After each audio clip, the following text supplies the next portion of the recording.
자,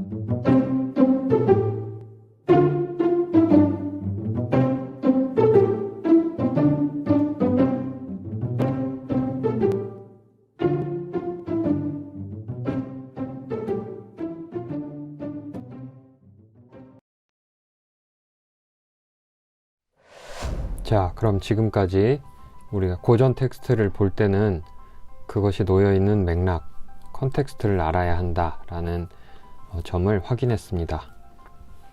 그렇다면 영화의 고전을 볼 때는 무엇을 알아야 할까요? 우선 영화사적 시대들을 알아야 합니다. 왜냐하면 각각의 시대들마다 영화의 모습이 조금씩 달라졌기 때문입니다. 그러면 지금부터 영화사의 시대 구별을 제가 좀 간략하게 말씀드리고 각각의 시대별로 여러분들이 한 번쯤 감상하시면 좋을 만한 작품들을 소개해 드리도록 하겠습니다. 영화의 역사를 크게 나누면 고전 영화와 현대 영화로 나눌 수 있습니다. 오래된 예전의 영화, 그리고 동시대, 요즘 영화 이런 것을 말하는 게 아니라 예술적 패러다임에 따른 분류입니다.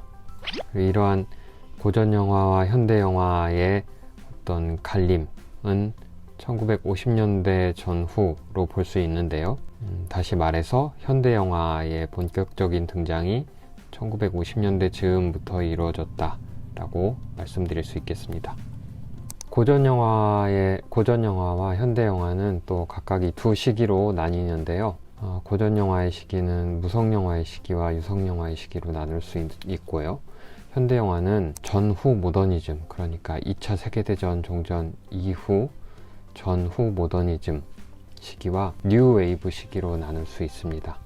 그런데 이 현대 영화는 고전 영화로부터의 탈피 또는 고전 영화에서 벗어나는 것으로부터 시작이 되었는데요. 고전 영화로부터의 탈피, 고전 영화에서 벗어나는 것은 고전 영화의 핵심이라 할 서사와 편집에 적용되고 있는 구문론적 규범을 따르지 않거나 해체 또는 파회하거나 전복하는 식으로 이루어졌습니다. 따라서 현대 영화에 대한 이해를 갖추려면 고전 영화부터 잘 알아야 하는데요. 특히 제가 핵심이라고 말씀드렸던 서사와 편집에 적용되고 있는 구문론적 규범을 잘 알아야 합니다. 그 중에서 서사와 관련된 내용은 지난 9월에 진행했던 동영상 강의를 참고하시면 좋을 것 같습니다. 제가 고전적 편집에 관해서는 아직 강의를 진행하지 않았는데요. 언젠가 또 고전적 편집에 관한 강의도 진행해 보도록 하겠습니다. 그래서 이러한 고전적 서사와 고전적 편집은 대략 1900년대 중후반부터 1910년대 중반까지 형성되었다고 일반적으로 이야기되곤 하는데요. 1906년에 최초의 장편 영화라고 하는 켈리갱 이야기가 공개되었고 1908년에는 본격적인 서사 영화의 바람을 불러일으켰던 필름다르의 창립이 있었습니다. 이 시기부터 여러분들 한 번쯤 이름과 제목을 들어보셨을 데이비드 워크 그리피스의 국가의 탄생이 아주 기념비적인 작품으로 여겨지는데요. 켈리갱 이야기와 필름다르 창립부터 국가의 탄생, 그리고 그 다음 해에 내놓았었던 데이비드 워크 그리피스의 인톨러런스, 이 시기 정도까지 동안 고전적 서사와 고전적 편집의 기초가 웬만한 것들은 다 마련이 되었다고 이야기합니다. 일반적으로. 그리고 두 번째 시기는 대략 유성영화의 도래, 그러니까 재즈싱어가 만들어진 1927년, 28년 뭐 이쯤부터 1940년대 후반까지, 즉 헐리우드 스튜디오 황금기를 두 번째 시기로 봅니다. 그러니까 앞서 우리가 살펴보았던 고전적 서사와 고전적 편집에 관한 어떤 기초들이 마련된 것은 무성영화 시기였고요.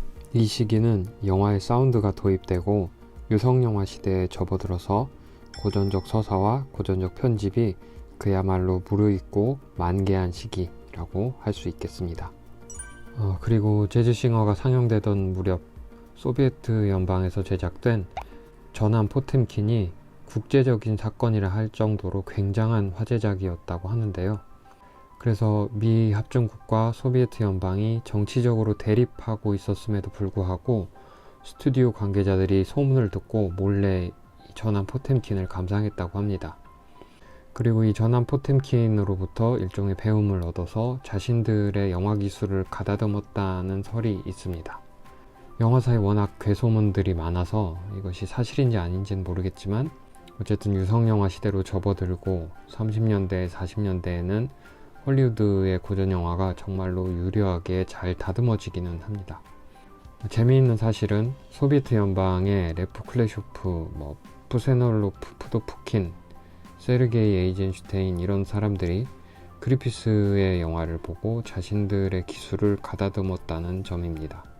그리고 1946년에 이르면 헐리우드는 이제 제작 역량이나 실적, 그러니까 제작 편수라든가 흥행 성적이라든가 이런 것들이 최고조에 달하게 됩니다. 그리고 1940년대 중반은 한편으로는 전후 모더니즘이 시작되는 시기이기도 한데요. 일단 현대영화의 첫 번째 주자로 여겨지는 이탈리아 네오리얼리즘이 1945년에 시작됩니다. 그러니까 이제 여기서부터는 현대영화에 관한 내용입니다. 이탈리아 네오리얼리즘이 아마 영화사에서 가장 포장이 많이 된 케이스 중에 하나일 텐데요. 대체로 이탈리아 네오리얼리즘이 로케이션 촬영을 하고 자투리 필름을 사용하고 즉흥 연출을 한다든가 이런 현대영화의 특징들을 가지고 있다고 늘 하는데, 당장 첫 번째 작품으로 언급되는 무방비 도시도 이런 것에 해당되지 않고, 마지막 작품으로 여겨지는 움베르토 D도 이것과 전혀 상관없어 보입니다. 전후 모더니즘 시기에는 지금 화면에 보이는 로베르 브레송, 구로사와 아키라, 페데리코 펠리니, 사티아지트 레이, 잉마르 베르히만 등과 같은 자의식을 가진 감독들이 대두합니다. 오늘날 흔히 우러르곤 하는 유럽의 유명 영화제들도 이 시기에 생겨났는데요. 이 시기는 이렇게 영화계의 그 예술 영화의 바람이 불던 때입니다. 그리고 현대영화의 두 번째 시기인 뉴웨이브 시기는 여러분도 한 번쯤 들어보셨을 프랑스 누벨바그가 그 대표 주자쯤 됩니다. 그리고 뉴저먼 시네마, 재팬 뉴웨이브, 아메리칸 뉴 시네마 등등이 그 사례들이 될 텐데요. 현대영화는 영화 비평의 활성화와 함께 본격적으로 시작되었다고도 할 수 있는데, 뉴웨이브는 작품 자체들도 비평적인 성격을 띱니다. 하지만 이 작품들이 예술적으로 일관적인 유형이나 성격을 갖지는 않아요. 따라서 이러한 이른바 사조들이 각각의 이름을 붙여서 부르고 있기는 하지만, 이렇게 각각 이름을 붙일 만큼 유의미한 범주들인지는 조금은 의문스러운 구석이 있습니다. 그리고 이러한 현대 영화의 시기는 블록버스터가 등장함으로써 새로운 시기로 전환이 되는데요.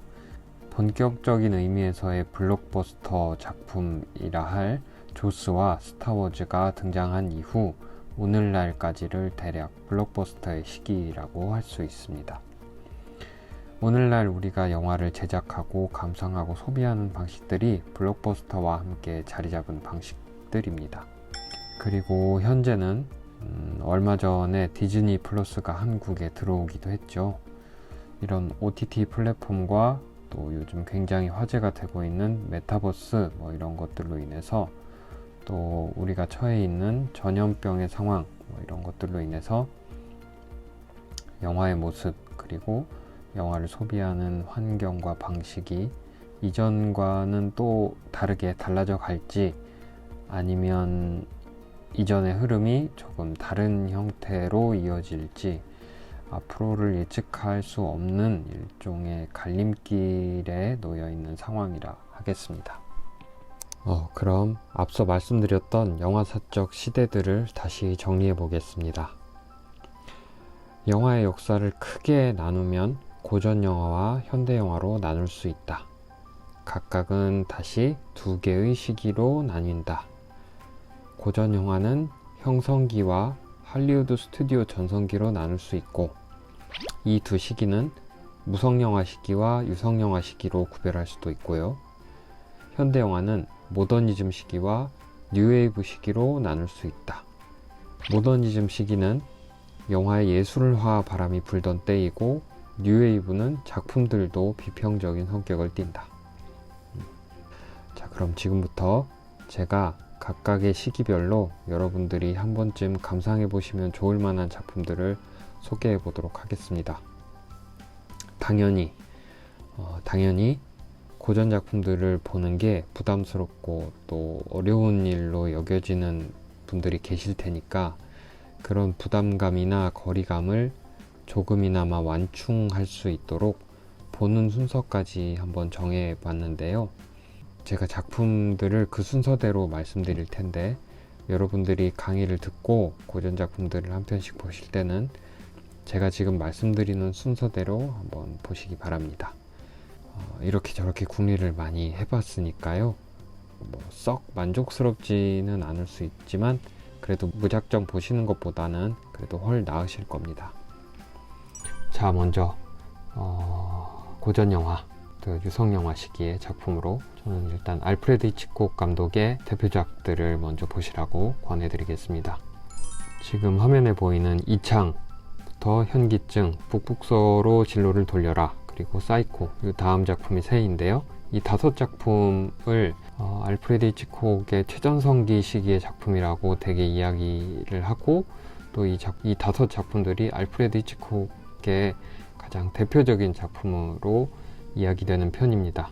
그 중에서 저는 3까지는 아니고 화면에서 제가 가지고 온 이 4편의 영화들을 먼저 이 연대 순서대로 차례차례 보시는 것을 권하겠습니다. 그러면 저는 모더니즘 시기의 작품으로는 로베르 브레송, 프랑스의 로베르 브레송 감독의 사형수 탈옥하다라는 작품과 소매치기라는 작품을 한번 보시는 것을 권하겠습니다.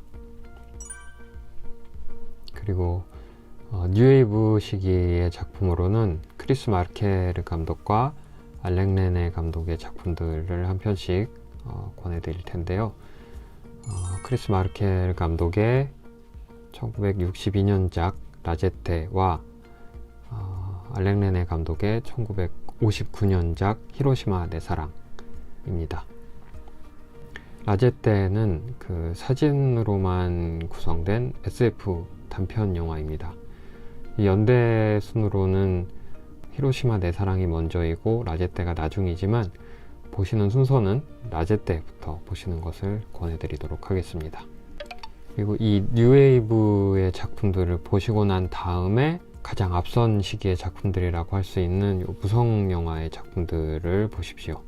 일단 세르게이 에이젠슈테인의 저남 포템킨과 칼 드레이어의 잔다르크의 순환을 한 번씩 지금 말씀드린 또 순서대로 보셔야 합니다. 저남 포템킨 먼저, 잔다르크의 순환을 그 다음에 이 순서대로 보셔야 합니다. 이 2편을 일단 권해드리고요. 그 다음에 뉴웨이브 시기를 지나서 동시대의 작품으로는 돌아가신 지 얼마 안 되셨는데요, 이란의 아바스 키아로스타미 감독의 체리 향기를 권하겠습니다. 아니면 그 이른바 지그재그 3부작이라고 부르곤 하는 내 친구의 집은 어디인가, 그리고 삶은 계속된다, 올리브 나무 사이로, 이 지그재그 3부작을 보시는 것도 좋을 것 같습니다. 자, 그러면 정리하면 화면에 제가 띄워드린 이 순서대로 작품들을 보시는 거예요. 먼저 알프레드 히치콕 감독의 이창, 현기증, 북북서로 진로를 돌려라, 사이코를 보신 뒤에 모더니즘 시기의 작품은 로베르 브레송 감독의 사형수 탈옥하다와 소매치기, 그리고 뉴웨이브 시기의 작품으로는 크리스 마르케와 알랭 레네 감독의 라제테와 히로시마 내 사랑. 라제테가 히로시마 내 사랑보다 나중에 제작되었지만 보는 순서는 라제테부터 먼저 보고 그 다음에 히로시마 내 사랑을 보시는 겁니다. 그러면 다시 무성영화의 시대로 돌아가서 세르게이 에이젠슈테인과 칼 드레이어 감독의 저남 포템킨과 잔다르크의 순환을 보시고, 그리고 동시대의 작품으로는 아바스 키아로스타미 감독의 체리 향기 또는 지그재그 3부작, 내 친구의 집은 어디인가 그리고 삶은 계속된다. 올리브나무 사이로를 보신다.